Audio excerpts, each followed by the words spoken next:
behalf of Recording in progress. Department of Microbiology, TN Medical College and Nair Hospital, I welcome to the Genomic and Pandemic Preparedness. I thank all the faculty and delegates who have taken their valuable time and out of the participate today's. I will now invite Dr. Jayanti Shastri, Professor and Head Department of Microbiology, TN Medical College and Nair Hospital, Mumbai, to give the introductory remark. Over to you, Dr. Jayanti ma'am. Good evening, everyone. Welcome to this academic session of the Centenary Year of Nair Hospital. It is indeed my proud privilege to organize this program in the Centenary Year. Our institute has a great history.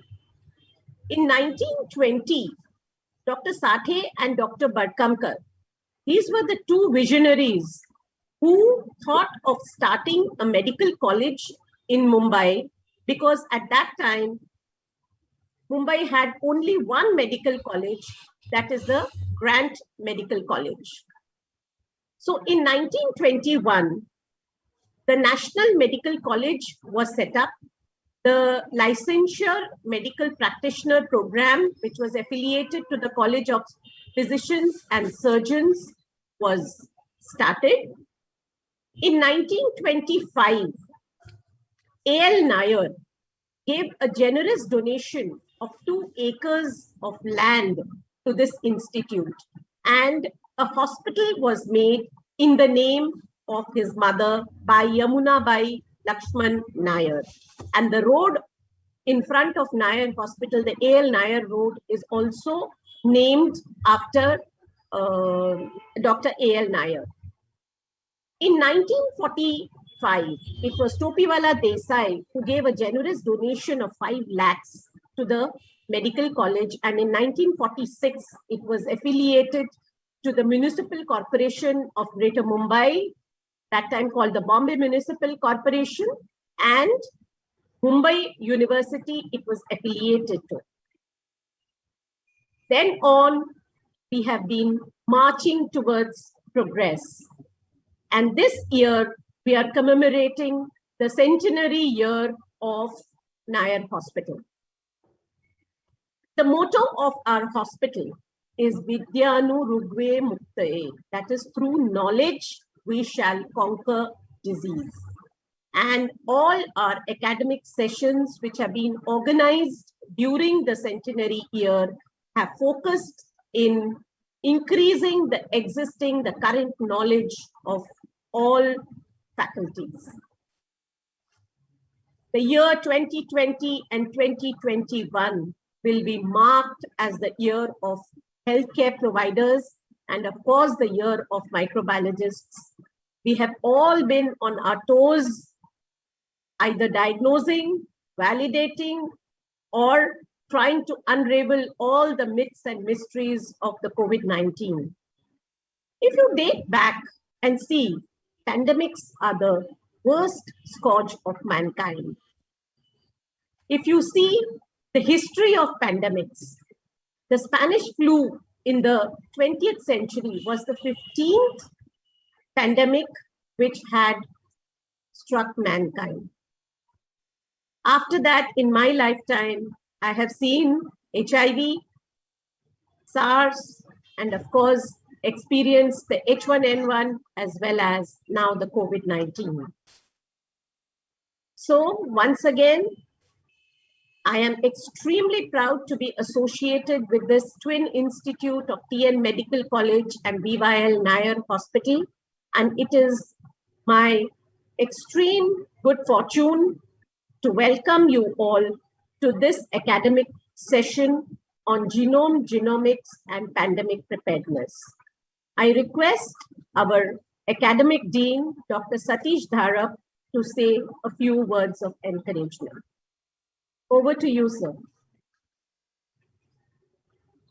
Good evening, everybody. Our Department of Microbiology under the leadership of Dr. Jayanti Shastri has been at the forefront of diagnostics during this pandemic. So we are indeed grateful as an institution to our Department of Microbiology for providing excellent services.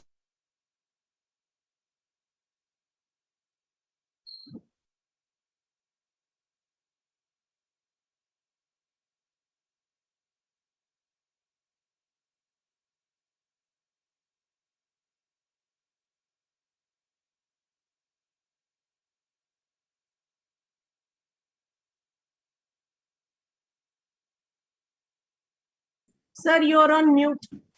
Yeah. So we are indeed thankful to our Department of Microbiology for performing this yeoman task during this pandemic. And it's under their leadership that this initiative on genomic studies has been undertaken. I wish all the best for this academic feast for all the participants. Thank you very much. Thank you, sir. Our Director, Medical Education and Major Hospitals for all the Municipal Corporation Tertiary Care Institutes is a microbiologist himself. Dr. Ramesh Bharmal is also the Dean of Topiwala National Medical College and Nair Hospital. Due to some very important assignment given to him, he is out of Mumbai, and he has sent his words of encouragement. So sharing his thoughts and his words of encouragement with you in a form of a video.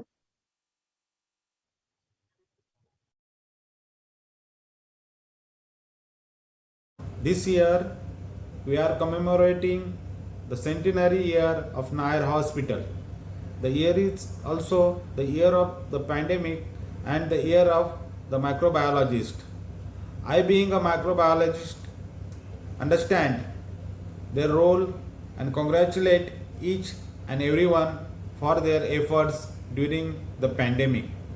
Our hospital was a designated COVID hospital in 2020, and our staff have extended yeoman services in diagnosis and management of COVID patients. When the pandemic struck Mumbai, all these services were provided.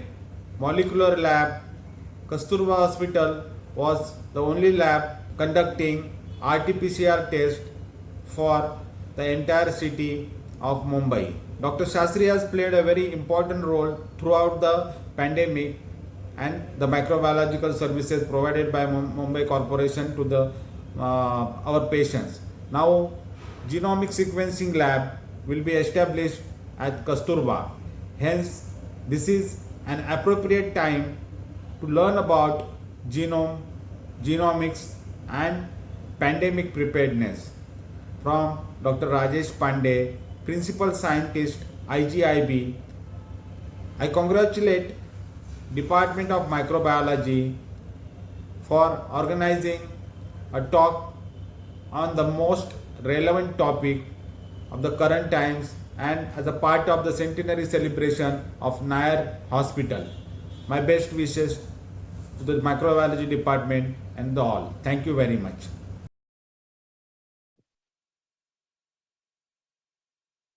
Thank you very much, Dean Sir, for your extreme kind words of encouragement.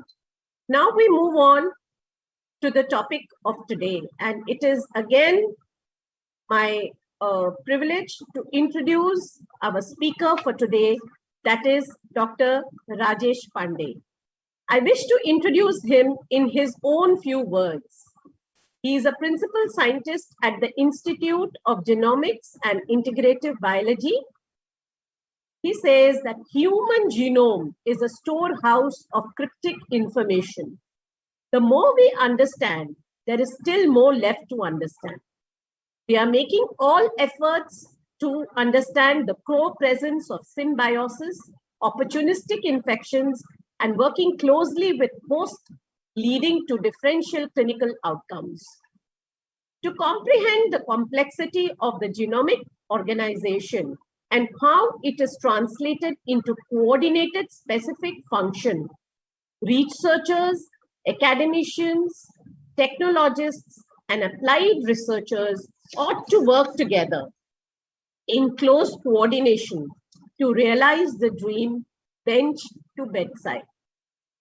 His future research is in application of genomics for host pathogen interaction, disease-specific model developments, elucidate the role of non-coding RNA in modulating swift regulatory role important for health and disease, translational, interdisciplinary, and cost-effective technology development. We had the good fortune of working with Dr. Rajesh Pandey in our cases of reinfection, and it was his lab and it was under his leadership that we could do the sequencing and establish reinfection in SARS-CoV-2. And we have also published this manuscript in Frontiers in Immunology. So with these words, over to you, Dr. Rajesh Pandey. Thank you, Dr. Shastri. And it's indeed my pleasure to be talking about what we have learned in last 15 months, because I'm not going to touch things which we have done before 15 months, because probably we have learned in last 15 months in a rapid mode, which probably we could have learned in last 5 years. And it has also been a journey wherein all of us together, and it means literally all of us together, who have contributed to this learning. And what I am going to share through the slides is just a kind of summary of what we have learned and what we look forward to as a future goal in terms of working together. The theme of the talk, or the goal of this talk, is not to complete all the slides, but is to have a more interaction-based discussions. Wherever you audience feels that we need some bit of more clarifications or we have some queries, please do not feel free to pause me, and I will be happy to not to complete the slides, because as I said, that's not important. Important is to have an interaction, have a discussion, which helps us to bridge this whole spectrum of genome, genomics, and pandemic preparedness. And through this talk, I have tried to capture the different aspects of it, and I hope that I will be able to, contribute towards increasing the understanding on this aspect slightly better. So with this, I will take your permission to share my slides so that we can go through the topic of the day.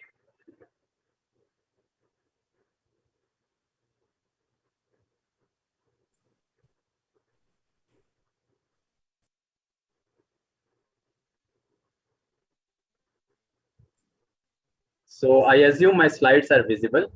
Yes, sir, it's visible. Yeah. So what we see here is basically my institute, CSIR-IGIB, Institute of Genomics and Integrative Biology. But what we also see here in this picture is that this is one part of my institute. So my institute has 2 campuses now. It has one campus, which is the North Campus, and this one is the South Campus, which became functional in 2012. And incidentally, this is the campus also wherein I did my first postdoc after my PhD from the old campus. So in a way, I have also worked between different campuses in different phases of my career. And as Dr. Shastri said, that we are working under broad 5 themes. The first is to understand pathogens' genome architecture, and it means in close coordination with clinicians to correlate it with symptoms, severity, and outcome, because any genome architecture understanding is a static information that will have a very limited understanding unless it is complemented and supplemented by the clinical data of the patients in which the infection happened. The second part of it, the complementary part of it, is to understand the host response, because at the end of the day, pathogens would be residing within us, and either we are friendly with them or we are not friendly with them. that response would be captured in a certain way. So two aspects which we are looking in the lab is the DNA part of it, so hardware part of it, that what is my and your genetic makeup, which may have a role in having a response to the pathogen. And the second part is a more modulatory role, wherein if I am challenged with a certain pathogen, how do I respond in a quick time mode? The third aspect which we're looking into the lab is role of co-infections. As we all know that before SARS-CoV-2 happened or any other new pathogen has come into us, we are also housed to many other microbes which are maybe potential pathogens as well. But for the moment, they're having in resonance with us where neither of us are complaining to each other. But now, whether introduction of a new pathogen disturbs that balance, disturbs my liking or disliking, that is something we're trying to understand when we are trying to understand the role of co-infections in delineating clinical outcome in terms of disease severity as well. The fourth aspect which we're looking into is the role of non-coding RNA. So this is a field which has been promising for last many years. Incidentally, my PhD was also in looking into non-coding RNA, wherein I looked into the role of alloRNA vis-a-vis stress response. But since my PhD, I have done some other part of genome aspects to understand that what are the strengths and limitations of different aspects of genome. And fifth, which is very important to my heart in last 15 months, is that how can we take sequencer to the sample? Because most often, and that is something which we also learned when the SARS-CoV-2 hit us, is that we did take a long time to transfer the samples to the sequencer. So what has been driving us in the last 15 months is, can we take sequencer to the sample rather than the samples going to the sequencer, which has its own timelines of the delays. So what we are also progressively working on is developing microlabs, more based on the model of hub and spoke model, wherein institutes like IGIB can share their expertise, SOPs, analytics support with any institute or any institute who wants to undertake a genomics activity to understand the pathogen. So we have bifurcated into two aspects of micro labs and mega labs. So I will touch on this during the talk, but the idea is that they should be touching right boxes on 4 accounts. They should be matching the scale, speed, sensitivity, and sample cost.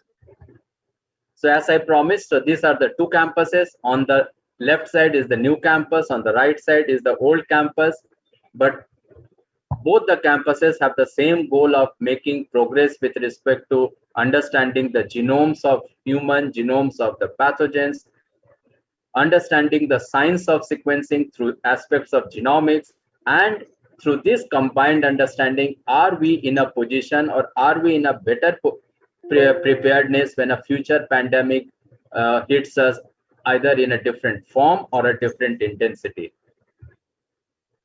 So so if we take a back step and just try to simplify in terms of what the problem is and what are the possible solutions we are looking into. So this is something like, we know genomes. So if we simplify the genomes of any pathogen or any human, or in that respect, is basically a pattern of Lego blocks. And that is an analogy which I used to explain my 6-year-old son, because he asked me a very basic question last year that, Papa, what do you do in the lab?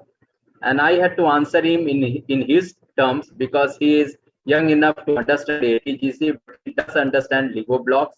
And probably all of us understand Lego blocks as we all grew up at this stage. So what we essentially means that these are Lego blocks of different colors arranged in a certain way. And the endeavor of, and all the genomes are a finished product of how these Lego blocks are arranged. Now, once a Lego block is arranged in a particular way, through genomics, we want to understand the science of this genome. So what information is being contained in those patterns of Lego blocks? Are they making us any better? Are they making us any susceptible to any particular aspect? So the pictures over here is not important, but it's basically capturing the science of genome. So how do we understand the science of genome? Through a process of genomics. Who is the enabler over here? So the sequencers are the enabler over here. And as a process in which the samples arrive at a particular place or a hospital. From there, how we isolate the nucleic acid, convert it into sequencing, make through a process of making a libraries, we make sequencing library, then we do sequencing, then we do analysis, and then we try to understand that what information is present over there. Now that's the genomics. So we know we have a genome of interest. We, through sequencing, we are enabled to understand the science of those genome by a process of genomics. And what do we want to move into? We want to make this learning better so that we find some markers, we find some information in through this endeavor so that we are better prepared for future. For example, in today's context, we want to be better prepared to identify the variants of interest early. We want to track those variants of interest in a more closer way, so that we were able to predict any future variant of concern in a timely manner. So how do we do that? So all those understanding of identifying the variant of interest through mutations, evolutions, and a process of a combination, we want to move into a phase of pandemic preparedness, where we are technologically well enabled, where we are scientific know-how is better. So we want to combine everything together so that we are more prepared for future. So which is basically looking into the integration of all the understanding.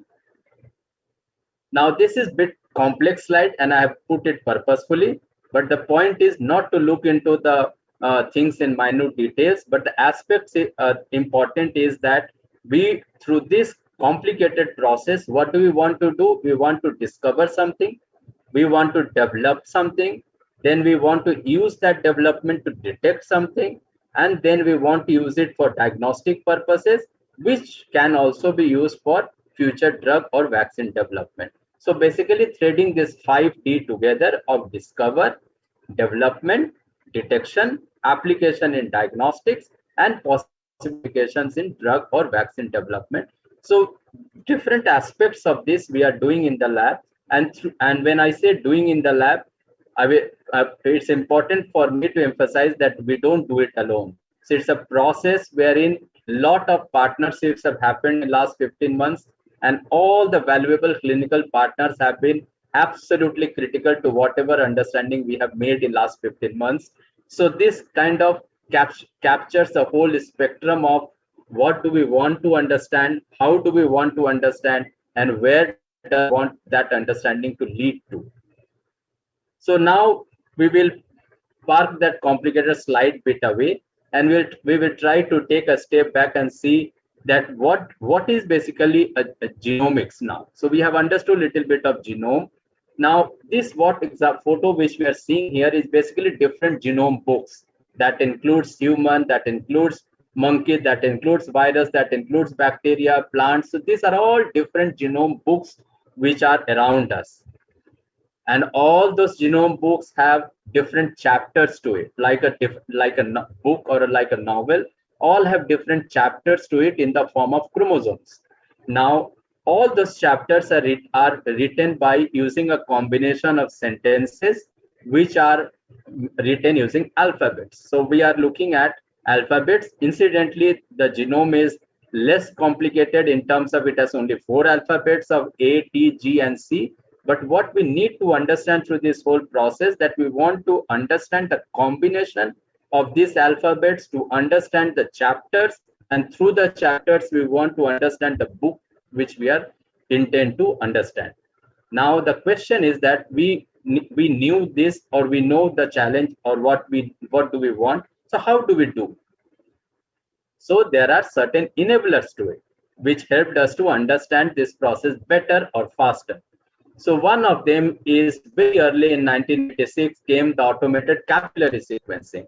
Now this is something which I feel one of the scientific glories which has happened. Of course, we all are happy to have next generation sequencing, but I think the idea is more important to appreciate in the 1980s, that somebody could think of that we want to understand the base by base resolution of any particular genome. So this was one of the path-breaking advancements in science which has happened in terms of developing capillary sequencing. Again, I'm not going into the nitty-gritty of it. If anybody is interested, I can pause and explain.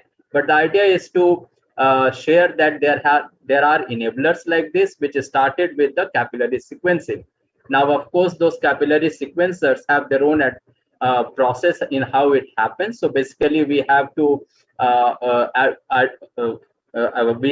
fragment the genomic fragment, and then we have to use those fragmented genome using the fluorescent combination of DNTPs to understand that what is the base which is present base by base in terms of the genome context we are looking into.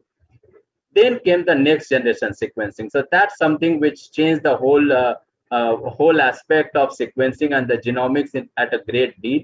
So what we have essentially highlighted here is basically it made it a massively parallel sequencing. So one of the things which was the strength of capillary sequencing was that we can read base by base. But what was the limitation? The limitation was that it was more of a like one-off effort happening at one point of time. But what NGS did was it shifted the paradigm. It started sequencing a lot of things parallelly. Now, to do a parallel sequencing, there are some things which we require to also undertake in the background. So what did we do? So what we see here on this slide is basically an idea of massively parallel sequencing, wherein NGS started to make us more, provide us more data towards the digital aspect of it.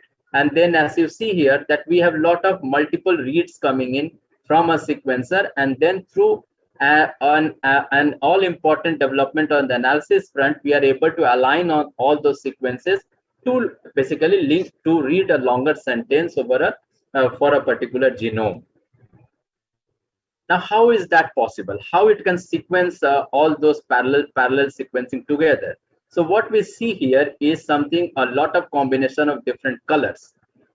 They seem to be, but if we should see the down part of it, it has got sample 1, 2, 3, 4, 5, 6, 7, 8, 9, 10. So what are essentially these color codes are? These color codes are basically the barcodes.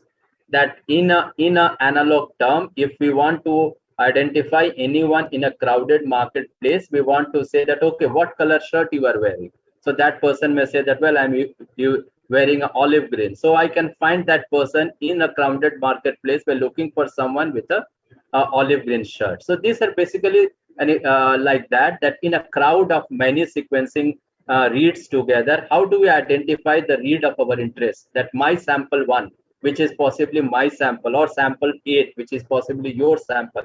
How do I identify that which sample belongs to whose person? So what we do in the NGS is basically indexing or barcoding. So the different samples are indexed by different barcodes. And what are these barcodes? So these barcodes are basically a unique combination of ATGC again. So the life starts with ATGC, moves through ATGC, and complicates with ATGC, and ends with ATGC as well. So all these 4 keeps us puzzled over a period of time. So to understand the sequence, we again use the barcodes, which are again a combination of ATGC. So the more barcoding we want, we just increase the stretch of the barcoding. So if we want only 5 samples to be plexed together, we can manage with a 4 base pair barcode. But if we want to pull 400 samples together, we have to increase that barcoding length. So what essentially here is, if you see here, that multiple samples can be sequenced together, and then this is how, based on different color combination and barcode, post sequencing they are aligned back. So if you see here also carefully that each sample had 2 barcodes on 2 sides. So this is called dual indexing. Why? Because we want to increase our ability to barcode more samples during one sequencing run. So this is how it will go, that it will just use those barcode information and pin it into different baskets, that yes, you belong to 1, 2, 3, 4, like that. Now, once we know that, yes, these are my samples which are pinned now. So in a slide, if I have to summarize, what we see here is basically a very broad view summary of a capillary and the NGS. And what is important to see is the middle panel, wherein you see in the capillary, we are basically reading base by base through combination of fluorophores. But what we are doing in the NGS is basically, if you see this image of a square over there, those are basically all the sequencing happening at the same time. So that is basically the camera is capturing a part of the flow cell over there. So it is doing a lot of parallel sequencing together. And if you see at the below, it says cycle 1, cycle 2, cycle 3. Whereas in a capillary, it's going through base by base addition with single sample most often. Now, moving a step forward. So we have tried to capture what is the common workflow. So irrespective of the sequencing platforms, broadly, all the sample prep and analysis have mainly 4 aspects of preparing a sample. So when I say preparing a sample, it's basically isolating the nucleic acid, whether it is DNA or RNA, which we are interested in. So making sample prep, then making library. So basically we want to make library. So this library is also very similar to the books library. How it is similar to books library? Because the sample which we isolate from any particular pathogen or human, the amount of the DNA or nucleic acid which we have is limited. But for sequencing millions of reads of those, we need more numbers. Now, how do we increase that number? So for increasing that number, we make a library of those. So instead of 1 book, I want to have 10 books in my library to cater to institute wherein probably there are 10 readers of those books. So in that case, how do I do that 1 to 10 transition? Either I buy 9 more books or I make Xerox of those 9 books. So that's what essentially is happening over here, that from a limited amount of nucleic acid, we are making multiple copies of that through a process of library preparation, wherein we are almost all of the cases, we use a process called PCR. So basically we are using a combination of barcodes and primers to amplify the libraries into required amount so that it can go into a sequencer. Now, what does that sequencer will do? It will sequence. It will provide us base-wise reading for all the library which has gone into it. Now, that's probably the simpler part of the whole journey. What is a bit more important and complicated is that what do we infer from those sequences? Because at the end of the day, if there is no information on those sequences, it is a TGC. So the very important aspect is to analyze the data. Analyze the data is to bin it into different samples if I have pulled in more than 1 samples, and then align it back to the reference genome if available. If not available, we have to do de novo assembly to stitch our whole genome ourselves.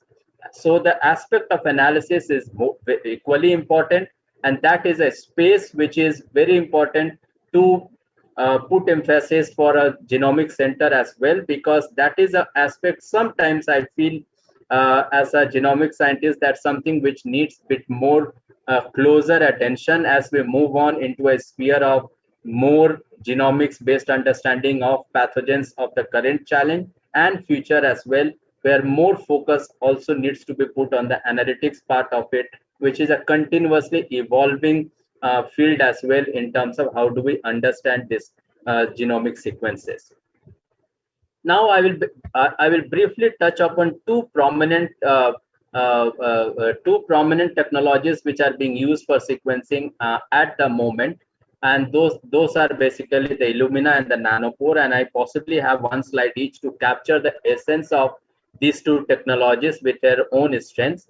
So what essentially this is one capturing the Illumina sequencing. So if we have library prep, how does it go? So it goes through a process, something called cluster. So what do we, again here, if we refer back to the last slide, I said that we need to increase the number. So even after making the libraries which need to be sequenced, we need to generate more clusters of that, because at the end of the day, the camera which is there inside the sequencer needs to capture the information when a particular base is attached at particular cycle. So how does it do? it does something called cluster growth. So what it does essentially, it loops over and it forms a colony like stuff. So what we see here is basically a homogeneous cluster of particular sequence. So if there was only, say, for example, if there was only one band like this, the signal from this will be difficult to be captured by the camera, because the camera is not sensitive enough to capture the fluorescence from one bar of the nucleic acid. Now, when we do cluster, it basically makes, say, 1 to 100. When there are 100 clusters of a homogeneous type, then the fluorescence intensity from there is good enough for the camera to capture it, and the camera would be confident in the background for the algorithm to convert that signal into A, T, G, or C. Then after the cluster is generated, then base by base the ATGCs are added. So after in a say cycle 1, all the 4 ATGCs will be given into the mixture, and then based on which strand requires what nucleotide will be added, and then what will happen? So they will basically be captured by, so by every cycle, 1, 2, 3, 4, the bases will be added to this cluster. So that essentially, and every step after the cycle 1, cycle 2, cycle 3, cycle 4, basically the camera will keep taking snap, and the algorithm which is running in the background while the sequencing is happening will convert these snaps into ATGC. How? One thing which I did not mention is that every cluster of it is aligned to a X and Y axis. So it is aligned to a specific position, that at X coordinate this, Y coordinate this, we have cluster, and and every cycle when the images are captured, they are aligned to that XY coordinate, so that we know that this information is coming from this particular cluster, and all of them are then threaded together, and then we get to know that what bases we have. So we have T, G, T, H, C, G, A, T. So that's in brief the whole chemistry of Illumina, wherein we start with one sample, make a cluster, do a sequencing, capture the image at every step, and then convert those images into bases. Then, of course, there are as we know since our childhood, that every size doesn't fit all of us, that as we grow we need to change everything which we use. Same goes with the sequencing machines as well, that based on what my question is, what my aim is, we have different choice as well. It's like buying different sizes of whatever we want to. So there are different capacity of sequencers which we can buy, from mini-seq to MySeq to NextSeq and NovaSeq. So essentially the sequencing chemistry of all of these essentially is the same what I talked about, but the throughput is different. For example, if I want to do SARS-CoV-2 genome sequencing, for example, I have only 2 samples in the lab for which I have to do a SARS-CoV-2 genome sequencing. It is very important for me to identify which platform is good for us. Sequencing will happen on all 4, but the cost of sequencing would be different based on which platform I am making use of. Just to give an example, one sequencing run on a MySeq will be costing us around 1.25 lakhs, whereas on a NovaSeq it will be costing us 20 lakhs. So that it is dependent on what question we have, how many reads we want, how much data we want. We can make choice of the sequencing platform. We can do a lot of we can answer a lot of questions based on the sequencing data which is captured over here.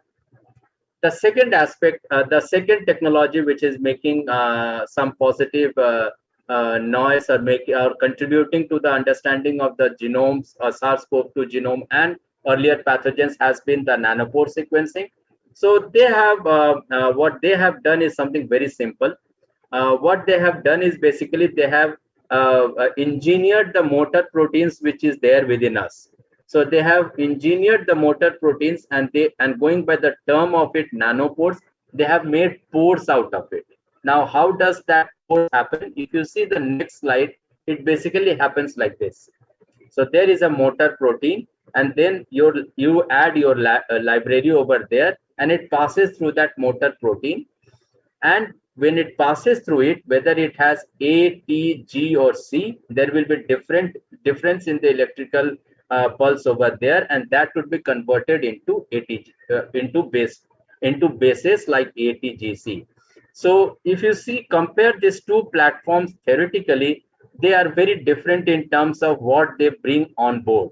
So Illumina platform is heavily dependent on the imaging acquisition, where imaging is very important in terms of converting those images into bases. Whereas for Nanopore, it doesn't have any camera. It is basically a plug-in device which can be sequenced while I'm sitting at home or I'm driving as well.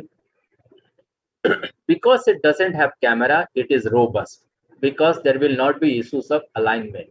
Because if you remember, when I talked about Illumina, I said that every acquisition of an image is linked to a X and Y axis. So if there is any movement in terms of the or a jerk in terms of the machine, then the X and Y alignment will be disturbed, and thus the base calling would be affected. Whereas Nanopore is robust in that regard, that it doesn't have that limitation. But is that something that either of them can do everything? My own opinion is that they need to be made, we need to make informed choice of based on what is our end requirement. So again, as we talked about Illumina, there are different options for Nanopore as well, based on what do we want to, or how much genomic data we want to generate. There are different generation of Nanopore options as well, which includes MinION, MK1B, MK1C, GridION, ProMethION, and the smallest one called Flongle. They have their own analysis pipeline as well, but again, that is something which can be, which needs always optimization in the lab. So this is basically capturing that some of the differences of Nanopore, but possibly we will go to the second one. So at this stage, I will pause, and I will request all of us to kind of rewind ourselves and see that, well, we have enablers in terms of the sequencing technologies or sequencing machines which can generate the data. We have developed computational pipelines in how do we infer the data. We have a challenge today in terms of the SARS-CoV-2 genome. So how do we make move ahead from there? So I try to put in an idea in terms of like, we all appreciate that, yes, we need to have trees around us. And somehow SARS-CoV-2 also thought that I am also important, and it also made a tree of itself. And it made a tree with different branches, and different branches are basically the variants or the clades which have evolved over a period of time. So are all trees important? Possibly, yes, but not this tree definitely. So what I'm going to now talk about in the next few minutes is basically summarizing the work which has been going on in the lab in terms of our effort towards understanding the pathogen, understanding the host response, and how those understandings are helping us to be better prepared for future pandemics in different shape and size. So what we are essentially going to hear in short is how capturing the journey from the 2 samples of SARS-CoV-2 which arrived in the lab last year in March. And from there, we have now sequenced more than 2000 SARS-CoV-2 genomes in the lab. So what has been our learning in the new normal, where lockdown has been almost a part of our life in different form and shape? So as we had a challenge last year, and which have also we had a challenge this year, was that lockdowns, given the lockdowns, what do we require? And we need to also move, we needed to move into a domain where we wanted to ask a question that how faster can we respond? So how can we detect the pathogen faster? One of the possible ways is taking lab to the people. Well, that's a good idea, but how can we implement that with good quality and efficacy? That was a question which was staring at us. Can we do a fast turnaround pathogen sequencing in minimal settings? That's ideal, but is that doable? Periodic screening of susceptible populations through harnessing the strength of pooled sequencing, very good idea. Can we do it? So these were all questions which wanted some thought from all of us together. some of the possibilities we thought at that point of time, that how it can be done. So possibly there can be a balance between pathogen detection and genomic surveillance after a point of time, that we don't need to sequence whole genome pathogens all the while. But again, this was true last year, and this is something I have purposefully kept it as relevant for last year. But today, if you ask me, probably whole genome sequencing is required, because we are talking about a very faster evolution of different variants of concern, and more importantly, we want to capture the variants of interest before they mature into a variant of concern.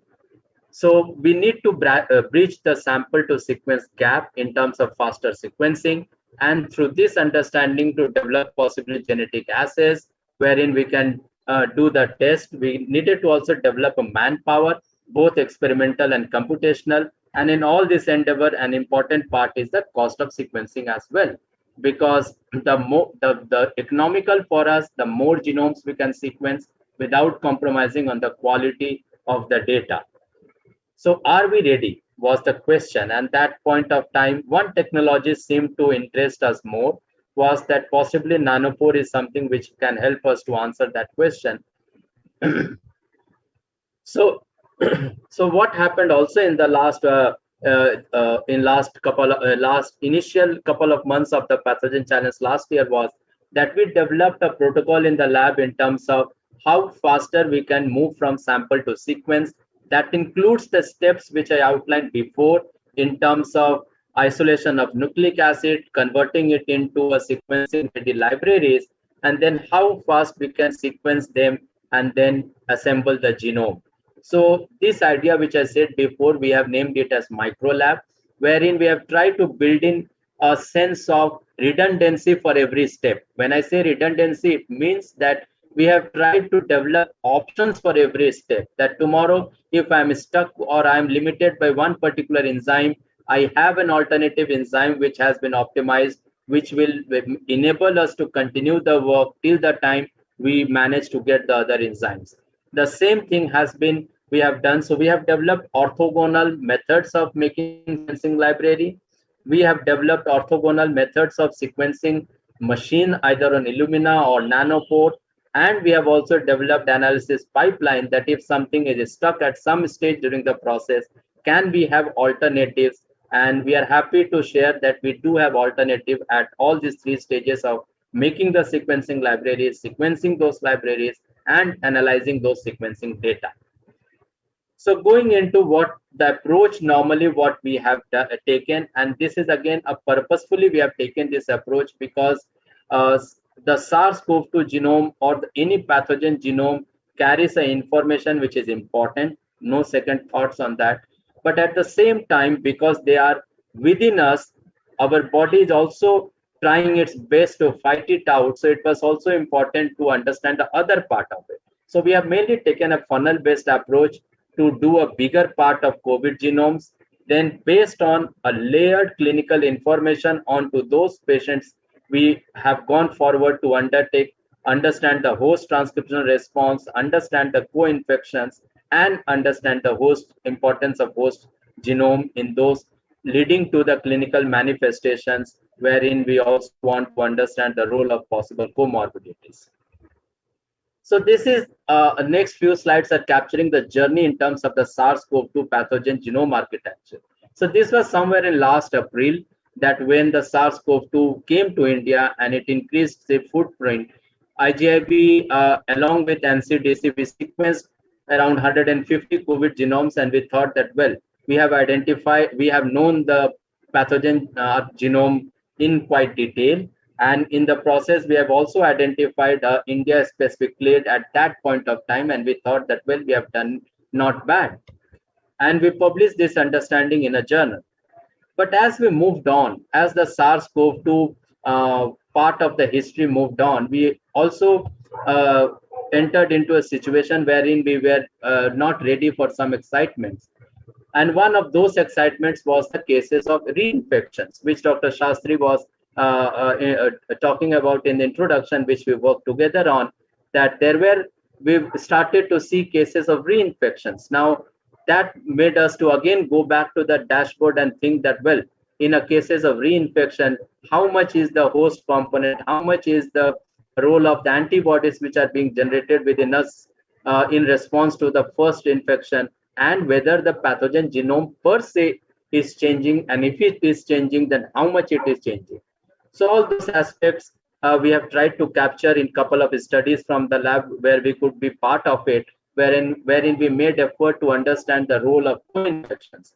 Again, we thought that, well, okay, we have now understood the one aspect better, but no, we had some other excitement. We started recently as the vaccination drive kicked in, and as almost simultaneously a lot of variants of concern came in, we started to see a lot of variant of concern. That includes in last year, November, December, when B.1.7 was a variant of concern, and we wanted to move towards understanding those variants of concern faster and better.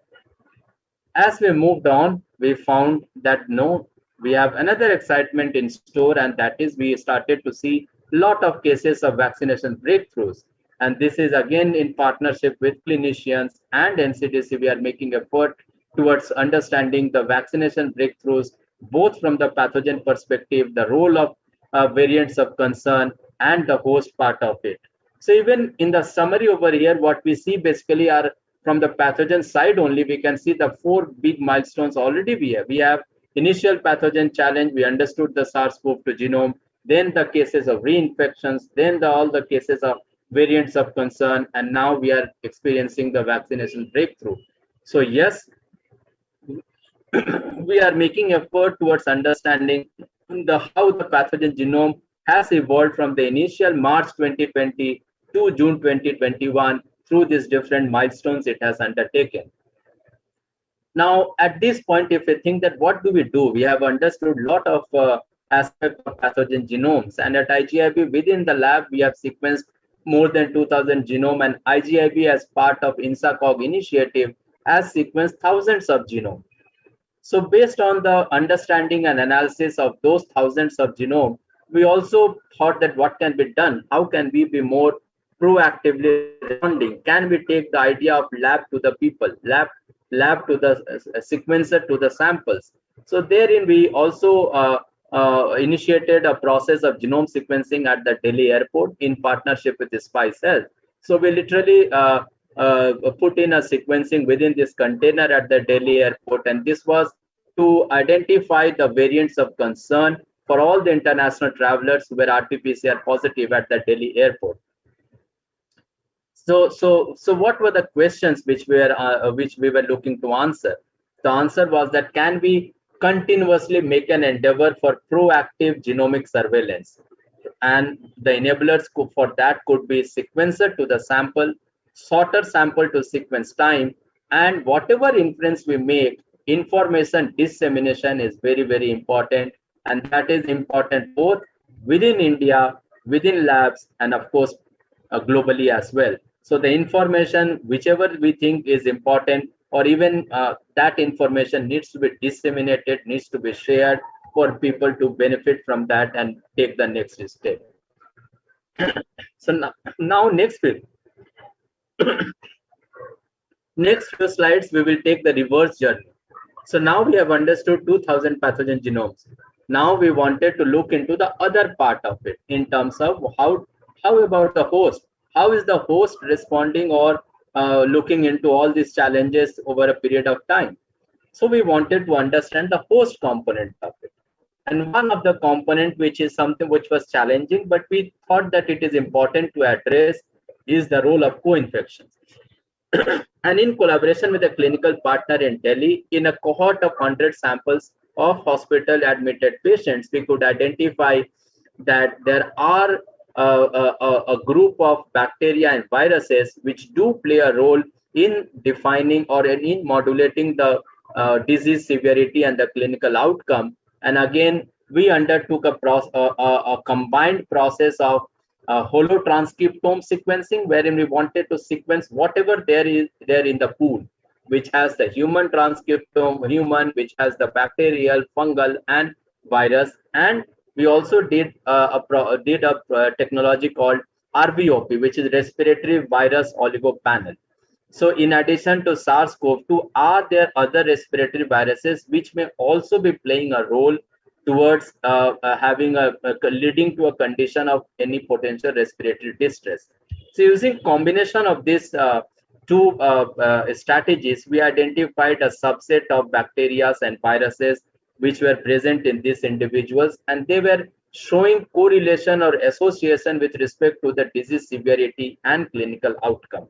So a summary slide of that study, which is now published in Frontiers in Microbiology, was that we started with 100 COVID positive individuals, and there were a lot of variabilities at every stage, that they had different disease severity, although they had more or less similar mutation footprint, but they had different comorbidities present or absent. They had different age group, they had different gender. With all these variabilities in the basket, is there again a message which is which will help us to understand the clinical outcome better? So through a combination of experiments and analysis, we were able to identify 18 viruses detected by both the methods of whole transcriptome and RVOP, of which we detected 32 viruses and we detected 43 bacteria. And this paper is online now. If interested, we can look into the details of it. And now we are doing the second part of it to understand the things in more detail. So what we see in the smaller window over here is basically an example of three bacteria: Clostridium, Bacillus cereus, and Halomonas. So these are the three bacteria which are present in all the samples. But that is not the information. What is the information? If we see the information here, the information is that they have a differential presence. So they are present in all the individuals, but they have differential presence in different samples. Now, is that functionally relevant? We asked this question and we looked case by case for those patients to see that the patient, and these are all anaerobic bacteria. So if any particular patient is having a respiratory distress, then possibly the levels of this may be higher in those patients. So when we look individually into all of the patients, I would not say that all the patients who required respiratory support had higher levels of this. But yes, a sub-fraction of the patients, it showed very good correlation in terms of the levels of this bacteria and the respiratory support requirement, wherein there is a opportunity to understand that in deeper, to see that whether there are other such bacteria or viruses which may help us to understand the respiratory distress which we see in these patients. The second aspect, we looked into the host transcriptome, and herein this is just a messaging to convey that when we looked into the symptomatic and the asymptomatic individuals, so these are all COVID positive individuals. When we looked into the individuals who were symptomatic and asymptomatic, we could find differential transcriptome signature. So the ones in the kind of or reddish gene expression signature which we see here, they are all who are symptomatic. The one who in the blue shade are asymptomatic. So this was quite surprising to us that, well, being SARS-CoV-2 positive, symptomatic and asymptomatic are quite different. So this is again an initial endeavor as a genomics lab to see whether there is a reason for us to go deeper and bigger, because these sequencing experiments are costly as well. And just to mention that one RNA-seq, even with all its cost optimization, it is still 25,000 rupees per sample. So we didn't want to sequence 100 samples without doing a mini check to see that whether there is any particular output which we can expect scientifically. So now we started with the 6 samples. Now we have expanded it to 125 samples, and that's a study in progress which is now generating some very exciting insights from there, which we are now compiling to communicate. The third aspect, which is very important and which is something which we have embarked on, is looking into the aspect of single cell genomics. So now, as we all understand and appreciate, the role of immune cells are almost integral to the response which we see. We want to understand the role of cellular heterogeneity in clinical outcome. So we have undertaken this new initiative to understand the genomics at the single cell resolution, wherein we are getting blood from individuals again. And I will emphasize this time and again that this is an endeavor which is only possible with the clinical support, because the clinical subcategory of patients is information is important to plan and execute the experiment, because the numbers do not tell us a story. The clinical classification of the patients hold the story. So even if with 1,000 samples, we may not tell any story if the clinical categorization is not very robust. So that is something which we have worked very closely with clinical partners to also have a iterative learning that, see, we have this inference now, and that's why we would appreciate more input from you. It has been a learning experience on both sides, where we want to convince each other that genomics and clinical aspect can go together, and that's why it's called clinical genomics more than genomics per se.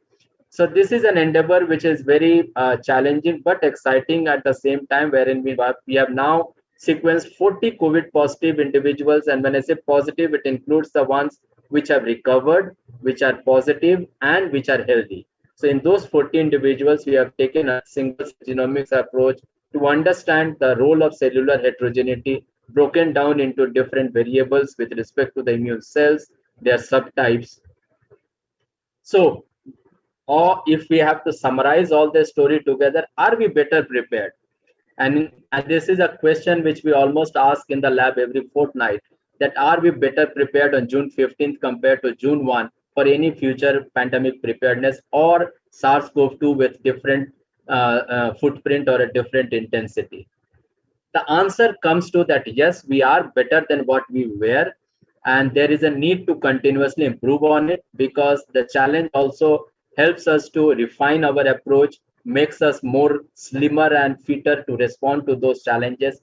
And I think I have 4 slides to end my talk over here. Is what it has also highlighted over a period of time is the data analytics architecture is very important. That how do we store the data? How uniform the data is stored in our servers, how it can be easily shared with a collaborator or any other person with a complementary strength better than what we have. So this aspect of genomics is critical, that how well we are organized in terms of the data homogeneity for sharing it with collaborators, as well as facilitating the analysis of multi-omics approach. So this, in collaboration and funding from Intel, we have been able to set up a data analytics infrastructure, wherein sometimes it's painstaking. Students do complain that, sir, it's taking a lot of time. But when we see the result and the ease with which we can share with collaborators, we can give you access based on the login. It does justify the effort which had gone into developing this architecture. Second, going into the co-infections, I presented one part of the story which is published, but we are doing part 2 and part 3 of that study. And we have literally made this framework in the lab that it's a layered understanding to understand the layers of regulation. So it's not unidimensional, it's multidimensional, and we have to understand those layers layer by layer. So we are undertaking this integrative aspects from the co-infections perspective as well.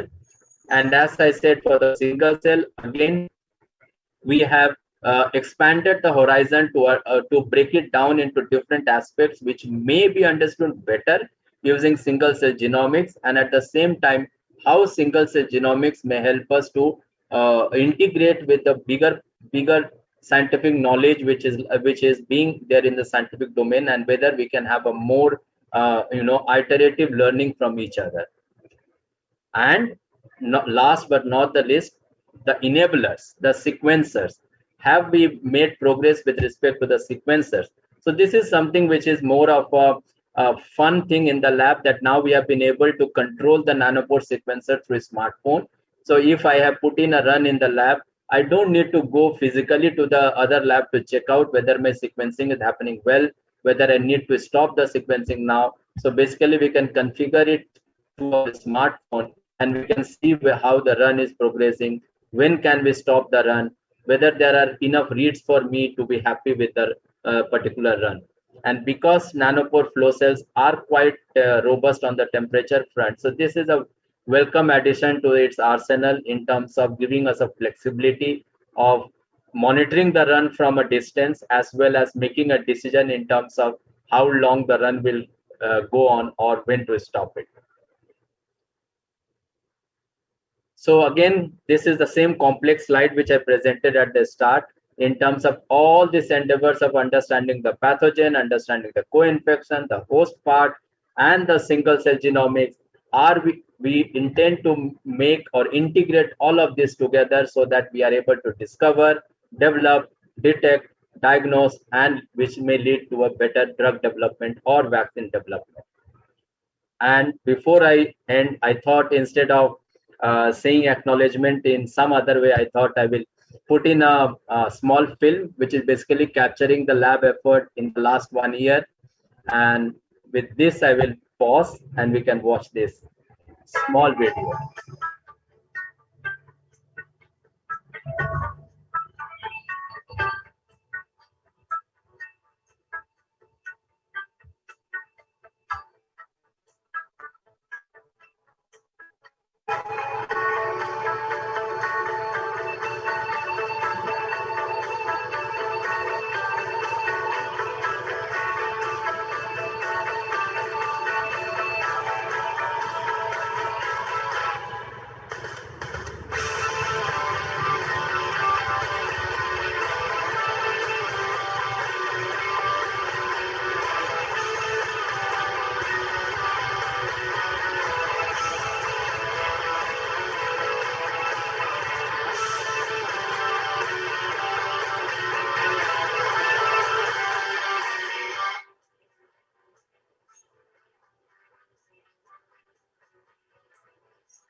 Yes, and that's where I would stop. And it's a continuing effort in the lab.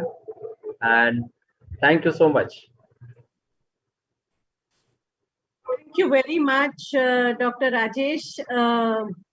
Your phenomenal work has been just, you have presented in a nutshell and in a very, very simplified manner. I totally congratulate you on all the work which you have done and have showcased in such a simple format.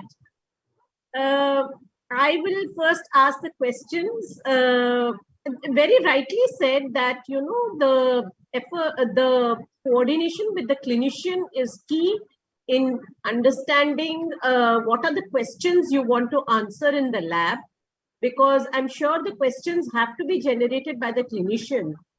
Having said that, what we have seen is when we send samples for sequencing, many of them, even if they have a CT value less than 25, are not sequenced.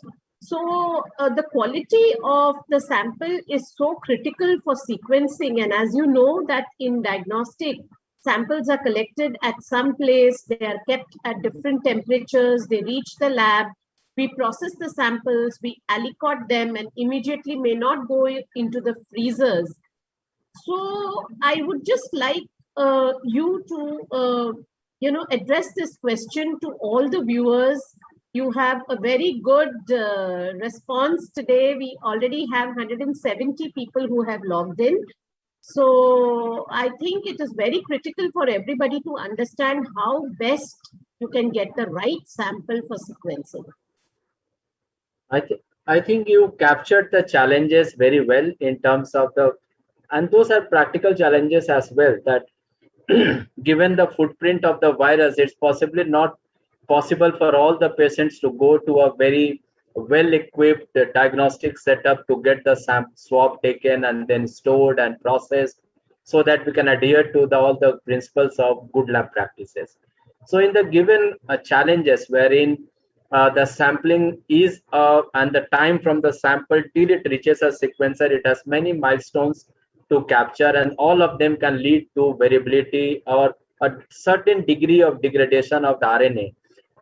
In this case, SARS-CoV-2, for example, the additional challenge has been that even if we want to check out the quality of the RNA degradation, is not possible because when we, even with the best possible RNA isolation kits for viral, it still has a good component of human RNA as well. So even if we run it on a gel or any other more qualitative estimation platforms like bioanalyzer, we will not be able to understand that what is the degree of RNA integrity for the SARS-CoV-2 RNA. So one of the aspects which possibly may address it over a period of time, and that is something which we are trying to make progress towards, is that can we take sequencer to the lab? That if in your lab, for example, instead of sharing it through courier to a certain place where it can be sequenced, can it be sequenced there? That doesn't guarantee that all the variables will be taken care of, but on a scale of 10, if there are 10 variables, at least 3 variables we can control. And once we are able to control 3 variables, we are able to generate better sequencing information on that. And once we have better sequencing information on that, we will be able to work together with a partner in this. For example, if I'm working with you, I would be able to convince you that, Dr. Shastri, see, last time around when we did this way, we had good performance with the sequencing. So maybe we can consider this. I also I'm aware of the challenges because I am 100% certain that nobody does it with any particular reason, but the challenges has been far more than what we could think of. So one of the ways to how we can have more facilities which can do the sequencing, and therein why I feel that the idea of Microlab may contribute to a little bit of a solution regime. It may not solve all the problem, but at least it leads to it plays a role in solving some of the problems. And as we make progress, for example, we do not know if tomorrow there are say VTMs which are of better quality, which can, for example, we take a small fraction to isolate RNA and check out with RT-PCR, and the VTM actually can be transferred to some place for isolating and doing sequencing. But that is also a possibility where possibly the RNA is in a much better state in VTM if it is stored somewhere.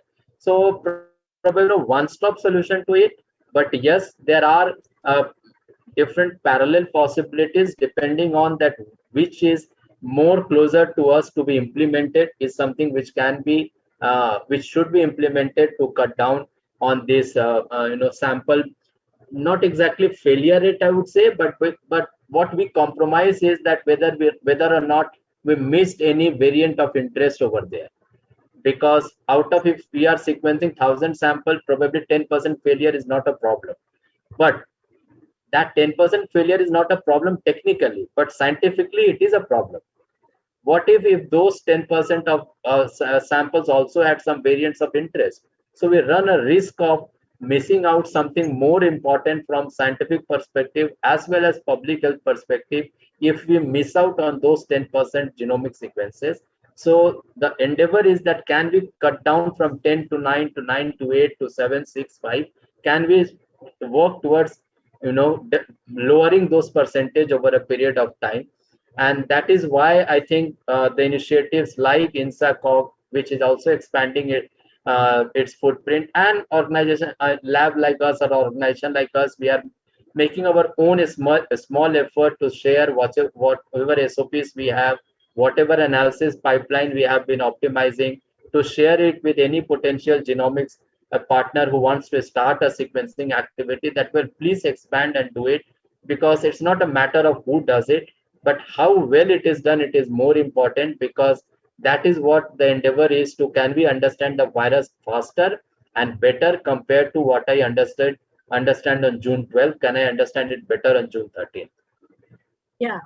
So friends, the answer to this is sequencing is a very, very planned activity. Because if you think that you just have samples stored in your freezers and you can just send it for sequencing, sometimes you can get disappointed, because the quality, the RNA is subjected to sharing, and we do understand that the results may not be complete. We had experience in sequencing the international passengers, clusters, atypical cases, and some of the atypical cases where we were just waiting for the sequencing results were really disappointed that those samples could not be sequenced. So so whatever mobile van which was shown, I think is the best answer, where you have the RT-PCR done as and immediately sequenced to get the answers upfront. The second question which we have is with reference to bioinformatics. When you talk of so much of sequencing, what is the kind of bioinformatics support which is required and whether it is available in the country? That's a very good question and a very good aspect to consider as well, because that is something which even in today time I find it little bit not in the conversation between the expert community as well. That normally the endeavor is to increase the footprint of sequencing, but sequencing is absolutely, if I may use a strong word, is absolutely doesn't make any sense if I haven't analyzed the data. I may have a lot of sequencing on my computer in my storage, but that doesn't infer anything. So bioinformatics or computational support is absolutely critical. We do have, we need to increase that footprint for sure. And I think what may help to increase that is ability or our happiness to share the data or share the analysis pipeline. That is something what initiatives like say Arctic and other stuff has also done. That it's a time where probably any particular lab initiative is not important. If I have any pipeline which is suitable to do faster analysis, and we can develop a README file, whether it is a Illumina sequence data or a Nanopore sequence data, that is something which needs to be disseminated ASAP. For that to be implemented at whomsoever we know, even directly or indirectly, we should be proactively making that effort to propose that, well, I have something which may be of use, so please you may try. But that's an area which needs sustained effort and focus, because we have been working on sequencing a lot on the brighter side of it, but the complementary aspect of, for example, data workstations, your servers towards and helping you do faster analysis, your storage device, because we would be generating a lot of data in quick time. How well do we store it? How better we store it? How secure we store it? So all these are parallel aspects which also needs to be given a very hard thought. But yes, there is some catching up to do on that front, which for example, if anybody in this audience wants to reach us for any support in analysis, please feel free without any tag attached, that whatever we know in the lab or in the group as a whole, we are happy to share whatever we have for Illumina or Nanopore. We are happy to share the analysis pipeline or document which we have, and also help clarify any queries, help you do the analysis if we can. And that is absolutely irrespective of what Rajesh or what IGIB lab would benefit. That's absolutely our responsibility and our duty to facilitate that. And that is something which we are doing through whom we know. But this is a opportunity for me to expand that and say that, well, please do let me know. My email ID or phone number, Dr. Shastri has all of them. You can touch me, whatever I have, I would be happy to share that as early as possible. But that area needs attention for sure. Dr. Rajesh, can you read the questions on the chat, or you want me to read it out? No, I can read. Yeah. So can you please answer the questions one by one? So the first question which I can see is, does cluster formation is amplification and sequence happens simultaneously in flow cell? First part of the answer is yes, that cluster formation is amplification, but sequencing doesn't happen simultaneously. So first cluster is generated, and cluster generation, you can find some good videos online as well. I haven't put it here, but once the cluster is generated, we need to be sure that because there are two type of adapters, if you remember the picture, P5 and P7, it is important that all the libraries are attached in a particular way on the floor of the flow cell. So after cluster generation is done, wherein one of the combination is washed away using a restriction enzyme and the other is there on the flow cell. So after the cluster generation is done, then sequencing starts. So the answer to that is cluster generation is amplification, but sequencing happens after the cluster generation. The second one reads, could not bacterial findings in your cohort be a result of suppressed or weakened immune profiles of the patients with reinfections? Well, that's a very good question, but the co-infection part which I mentioned has not been done for the reinfection patients. So that co-infection, what we have done is using the samples when a suspected patient arrived at a hospital for his or her RT-PCR, and if the RT-PCR positive and if the patient required hospital admittance, so those patients who were admitted in the hospital, the RNA isolated from the swab which was taken on the day when the patient arrived at the hospital, and these are the co-infection of different microbes or potential pathogens from the day when the patient landed at the hospital. So these are not from reinfections. These are cases of first case of infections. But the idea is very interesting and important. And when I mentioned about phase 2 and phase 3 of these co-infections, that's what we are looking into, that whether or not in cases of say mortality with and without, between mortality cases and the survivors, does co-infection pattern is different, or in reinfections is pattern different, or in vaccine breakthrough is the pattern different. So those are the questions which are important to ask, which we are doing some of them in the lab, but not all of them. But yeah, that's the answer.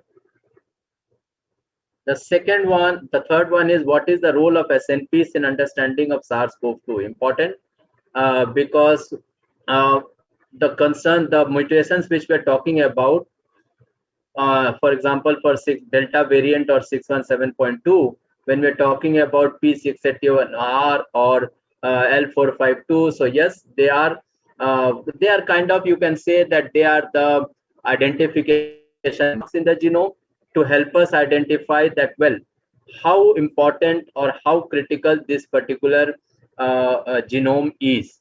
So those are basically the landmarks in the genome. Otherwise, how will we identify a genome? Because all those are ATGCs over 30,000 base pairs. So SNPs are basically the landmarks, which gives us two information. One, it helps us, it gives us a genomic landmark, and if it is related to a functional outcome, it gives us a functional information.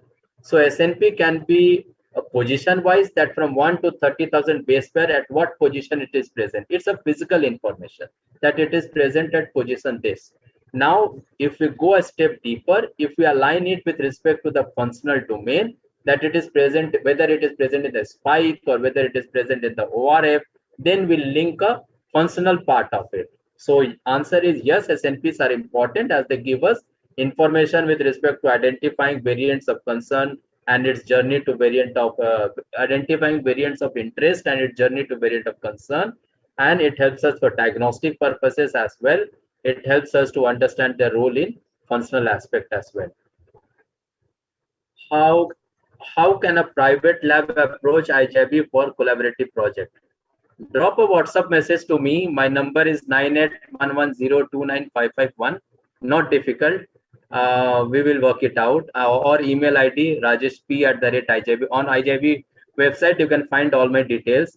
So that's absolutely as flexible as it can be. No frills attached. So any private lab at the moment, Dr. Shastri when read about the interest about me, we are trying to remove those barriers as much as possible between academics, clinicians, researchers, industry, private, public, and whatnot, philanthropists. So we are trying to make these terms as homogeneous as possible. So whenever or for whatever purpose you want to reach us, and when our IGIB, please drop me a message or an email. you will get a quick response, because I am told at home that I am too much on my mobile, so that's good with me. Then any new technology which minimizes the degradation of RNA, DNA, or proteins during storage and guide about time period also. Good question. Few couple of aspects which we discussed about this with response to the Dr. Shastri's query. But what is also important is what I have seen through my experience with collaborators as well, that there are some simple things which we can also take into account without aiming for the very big thing. For example, if I was isolated RNA from SARS-CoV-2, I have heard from many collaborators that, well, I was not allowed to store in a common -80 because it is a SARS-CoV-2 RNA. Now, I have tried to talk to many collaborators to say that till date, we do not have evidence that that nucleic acid is any different from the nucleic acid from me. So all the people over here, if that if I can give a request that those things which possibly if I can share my -80 storage with anyone in the institute who is working on SARS-CoV-2 to facilitate the storage of RNA, it's absolutely non-infectious, at least till this point of time, unless I want to do some excitement with that. I'm sure we don't want to. So those small things can be done in the lab, in the institute level, or in the organization level, that way if I do not have a -80, I can reach out to my fellow colleague in the institute or organization that can I store. That one thing which we found is very important for quality of the RNA integrity over a longer period of time. And when I say longer period of time, sequencing SARS-CoV-2 genome is not the only answer which we're looking for. If based on the sequencing of that SARS-CoV-2 genome, if we think that, well, I need to understand this sample information in detail, I want to understand the host transcriptome, I want to understand the host genome or co-infections, the same RNA can be used for those studies as well. So SARS-CoV-2 genome sequencing is only one of the possible milestones to understand that what is the identity of this genome, how much good or neutral or bad it is. If it is correlating with some very different clinical features from the clinician, then it makes an sense for us to understand that in more detail, so that we should be in a position to go back to that RNA, and for that needs to be in the good quality. And new technologies in terms of how it will enhance, they are evolving continuously with respect to the options of different VTMs, but some standard our own protocols may also help it. For example, if I have to store VTM for slightly longer time, can I do it in -80 compared to cold room? That's something doable, which again contributes small fraction to the quality of RNA subsequently. It will not help us to move from 10 to 100, but yes, it will help us to move from 10 to 15. So those all 5 percentage point movement or optimization at each step will increase our chances to get better quality RNA. DNA, don't worry, they are quite robust. So DNA, I'm not worried about them being easily degradable, but yes, RNA and protein are to be taken care of. Next question, do you think there is a role of pooled sequencing in the pandemic? Somewhere down the line, initially last year, we thought that it will be important. At this point of time, again, a month back, possibly it was not a bad idea, because the Delta variant was the more dominant sequencing of any particular population or geographical location. If we sequence, we used to get a lot of Delta variant in the population. So pooled sequencing is a concept or idea which will always be contextualized, that in terms of what do we want to achieve out of that sequencing. At this point of time, if you ask me, the answer would be no, because at this point of time, we are trying to take no chances with respect to any possible variant of interest. So at this point, answer is no. But if we make further progress and we reach a stage where we think that we need a more population monitoring, in that case, pooled sequencing would give us a cost-effective way to monitor a bigger population in a quick turnaround time of time. So it's a contextual question which we need to revisit every, based on where we are in the curve at that point of time. which model of phylogenetic tree construct would be best, with how much bootstrap replicates in SARS-CoV-2 cases. Incidentally, there are a lot of good global options to do this phylogeny at the moment. Going through iterations of bootstrapping at this moment, because we have a lot of resources in terms of publicly available options to do it, I may be more inclined to use those methods to do my phylogeny as well as lineage, because given the amount of, and why I say this, because given the amount of data which has gone into make these models perfect. For example, if somebody asks me that, oh, why don't we do de novo genome assembly? Now we are almost in GIS aid, we are almost at the level of close to 2 million sequences at the moment. So if there are, say, 20 lakhs genome sequence of a particular pathogen, which is hardly 30 kb long, so all the diversity which could have been expected is already captured in the reference genome. So at this point of time, doing de novo sequencing, genome assembly is not required, because we do understand the pathogen quite well. So the answer to that would be that let's use the ones which are very optimized at the moment, because there is a lot of data already available, which has gone into making those platforms better. Do you think the genome sequencing for identifying the variant of interest or variant of concern relating to SARS-CoV-2 should be expanded manifold, decentralized, or at least the turnaround time is reduced with prompt feedback to the lab from where the samples was collected? Then only the very purpose of having this genome sequencing is utilized in controlling the pandemic. Absolutely. Answer to that is yes. The only couple of variables would be in terms of, and that is one thing which is may sound bit non-scientific, but building a trust factor, that between a partner of whether that can be clinician or any partner, we should be trusting each other to have a communication of information as fast as possible. But short answer to that very important question is yes.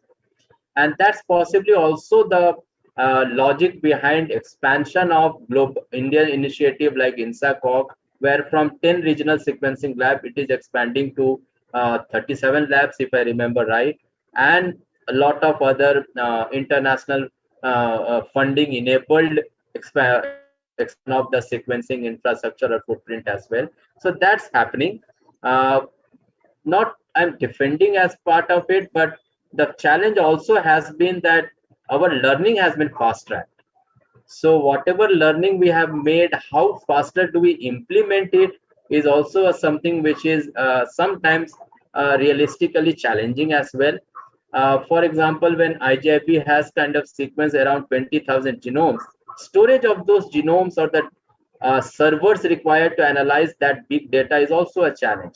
So sometimes some bottlenecks also happen due to aspects which are technical in nature, but those can be more taken into as a learning to polish it as we move on. Can we store the RNA in RNA letter solution? No. My answer to that is no. Reason being that we do not understand the SARS-CoV-2 that much well. So storing it in RNA letter and all, we will be slightly confused if we see any difference in terms of the mutations and those aspects. So not required at this point of time, because when you are storing in RNA letter, it means that we are not sequencing it faster. So that is not meeting the goal at the moment, that if we have any samples which needs to be sequenced, it needs to be sequenced faster. Sequencing RNA letter, answer would be no. After library preparation, what is chance of degradation of sample and how to reduce it? I assume you mean degradation of libraries. If they are stored well, and that is based on my experience of sequencing, which I'm getting quite older now. So if they are stored in -20, nothing happens for 3 months for sure. This comes with a caveat that -20 needs to be -20 all this while. Beyond 3 months, I have used libraries which are 6 to 8 months old as well. The moot point is that if it is stored in -20 within 3 months, nothing happens. If we want to store it any longer, we can store it in -80. Till the time we are maintaining the temperature, within 6 to 8 months, nothing happens. And if some sequencing is not happening beyond 6 to 8 months, then that's a different problem altogether. So for holotranscriptome study, will nasopharyngeal RNA would be an appropriate sample? Yes. We have used the nasopharyngeal swab as well only. And we did that with a reason, because we debated that in the lab, in the group, and we thought that for a majority of the samples or the patient or the people who come as SARS-CoV-2, the sampling is through nasopharyngeal. So if we make a lot of understanding on taking blood samples from these patients, that may have a limited applications in terms of the bigger understanding. So if we make understanding with respect to the nasopharyngeal, where most of the sample collection is through nasopharyngeal, so our understanding and the discoveries will have more chances of being right for those bigger population, bigger samples. So definitely doable, and that's what has been done. What would be the cost per sample for sequencing with Nanopore? If you ask me small answer, it's at the point at the moment 3,000. We are making efforts to go down on that, but how faster we are able to go down on it depends on how good are the new enzymes which we are trying. There are a couple of new protocols also we are trying in the lab. At the moment, it comes around 3,000 with a little bit of margin of view for us for failures as well. So we can keep 3,000 as a safe number at this point of time.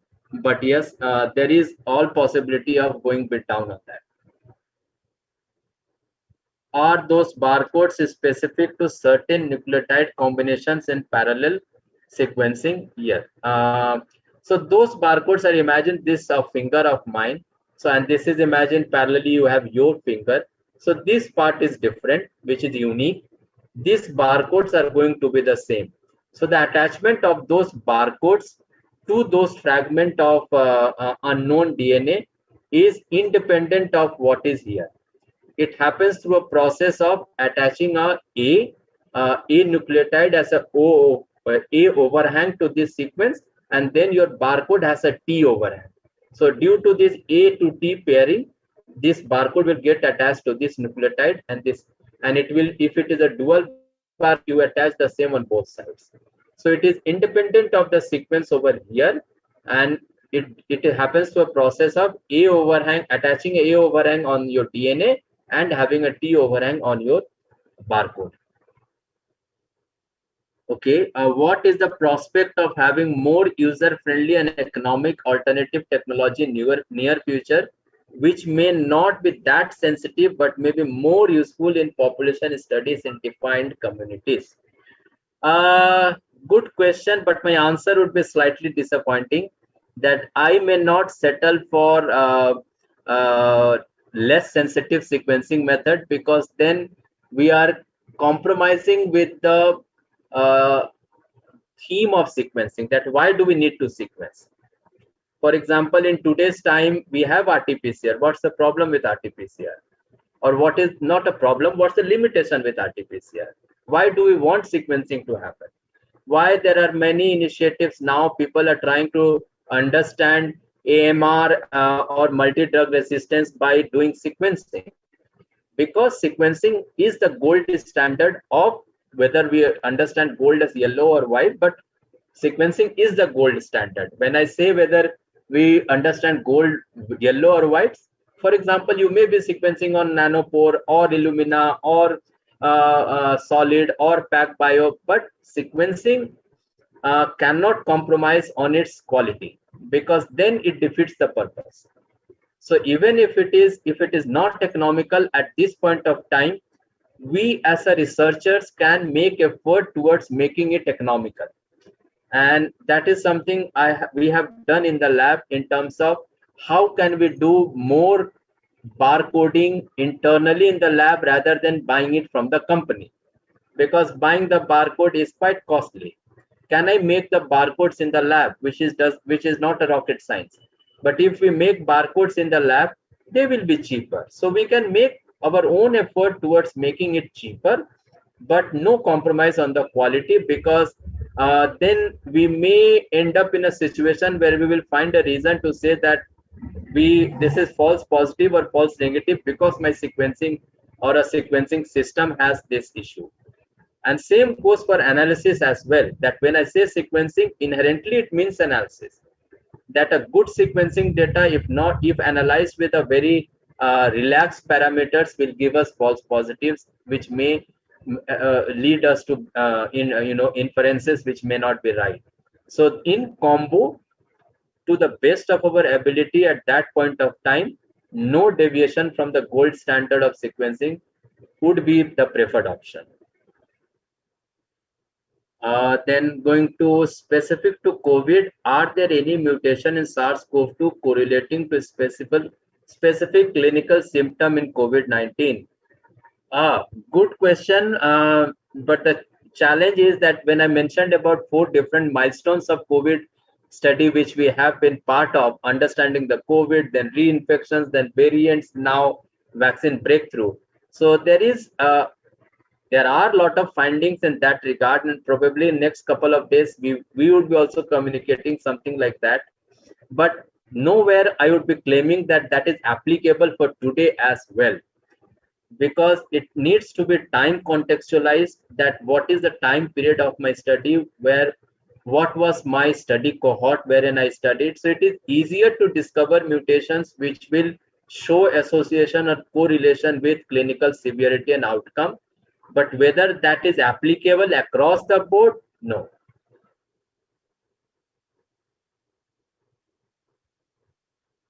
If those are the I think there are no more questions, and this has been a very, very, very interesting session. And heartfelt thanks to Rajesh. Number one, to have simplified. Number two, for sharing his experiences. And as we all say that, blame it on your genes. So whether it is pathogen or it is host, there is a lot of information now available with reference to the host genes also. So with this, I think we come to the close of the session. But before we close, I must share with you that Dr. Rajesh has been extremely modest about his work.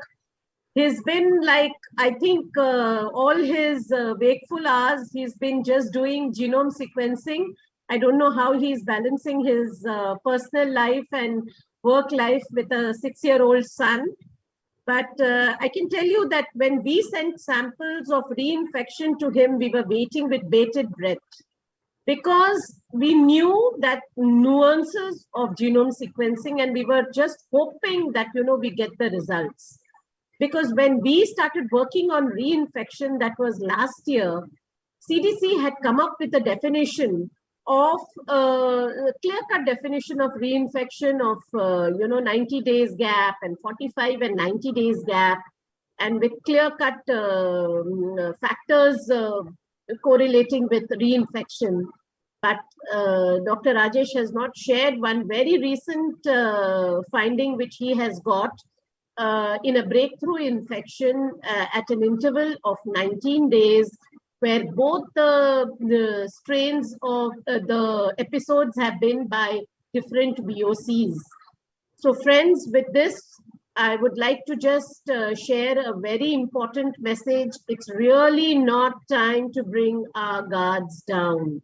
We saw what happened in Delhi with a lot of breakthrough infections. We are compiling data in Mumbai also about the breakthrough infections. What can prevent you from acquiring a Delta strain infection is we still are grappling with understanding the correlates of immunity.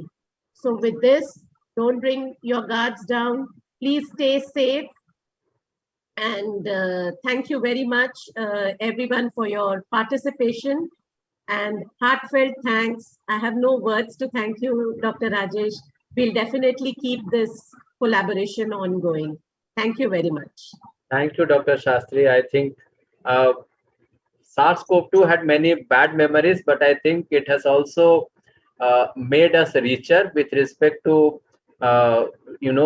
bringing people like you in touch with respect to working together. So those are the few golden, or to say the gains of this pandemic.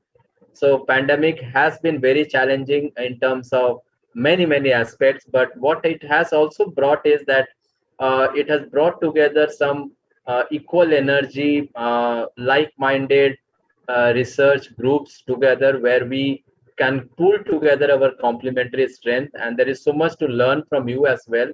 And I must say it with open heart and open mind, that what I look forward to learning is that enthusiasm of doing something. Many times that something is not clearly defined at this point of time, but if we have that question running in the mind that we want to do something better than what we have done till now, then we do find answers to some of the aspects of what we presented over here or what we shared over here. And that's an app. I mean, it can't be aptly captured compared to how the reinfection story ended up, or the co-infection story ended up, that we were not sure what the answers would be, but we were driven by something to find an answer.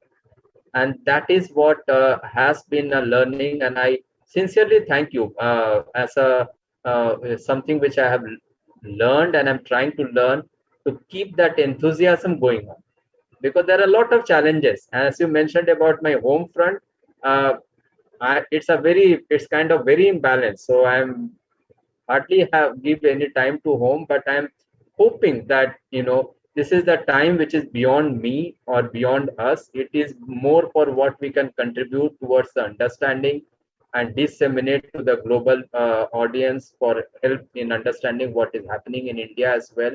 So these are the times which has moved beyond the lab or the lab PI per se, or papers with me being or the first author or the last author. So these are the times when these are things beyond this, and this is something which we need to continuously keep reminding us that these are the times which is beyond me. It is more for what we can do collectively, and this is an endeavor towards that.